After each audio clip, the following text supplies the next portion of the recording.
Emily Bronte's haunting tale of love and desperation, Wuthering Heights, was considered scandalous in 1847. The storyline was controversial for its time, especially considering a woman wrote it, though Bronte wrote under an assumed name to protect her identity. Today, Bronte is celebrated for her bold, innovative style.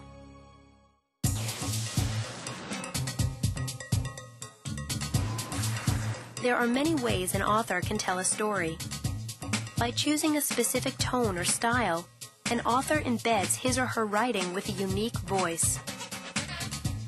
One way a writer's voice is revealed is through his or her choice of narrative structure. Who will narrate the story, and from what perspective? How will this choice affect the story? How will the narrative be organized? Will it be told in chronological order? Will other literary devices be used? As you watch this short video about Wuthering Heights, notice how Emily Bronte uses multiple narrators and other literary devices to tell the story.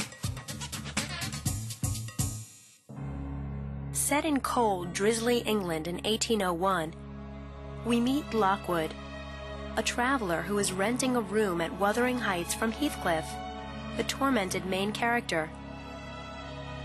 Nellie, a longtime servant of the manor, tells Lockwood the tragic and twisted love story of Heathcliff and Catherine. Lockwood writes everything Nellie shares in a diary, which he relays to the reader. Nellie begins by telling Lockwood that Catherine and Heathcliff were great friends as children.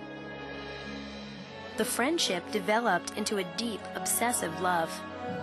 But Catherine wanted to marry a man of social standing, accomplished and wealthy. It'd degrade me to marry Heathcliff now, so he'll never know how much I love him. I love him not because he's handsome, Nellie,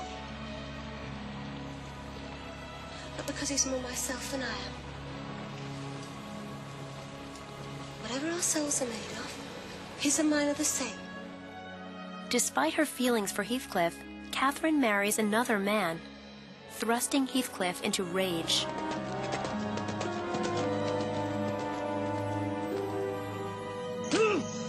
To the extent that we can see it as a love story, it's also a story about the unpleasantness of love, the violence of love, the pain of love.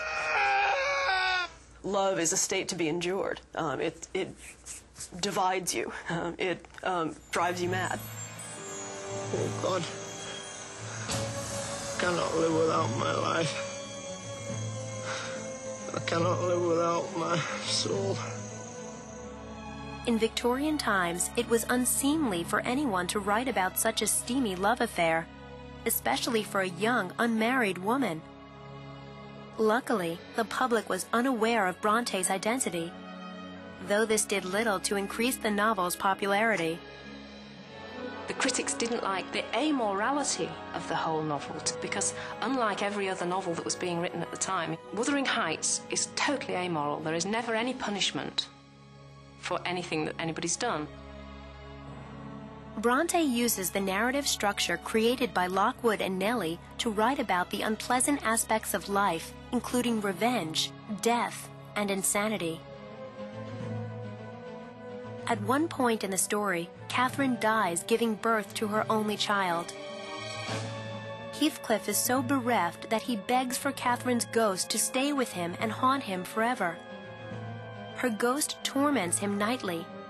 He shares with Nellie. I cannot lie there anymore, Nellie.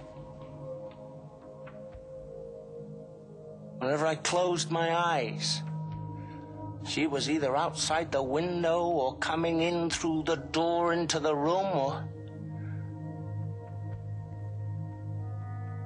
resting her head on the same pillow she did when she was a child. Heathcliff's torment eventually destroys him. How does Bronte use narrative structure to enhance the telling of this story? One way is through her use of narrators. The first narrator we encounter is Lockwood, the traveler. He gives his own first-person account of what he experiences at Wuthering Heights. He can only report to the reader what he sees and what he has been told by others. The second major narrator is Nellie, the servant.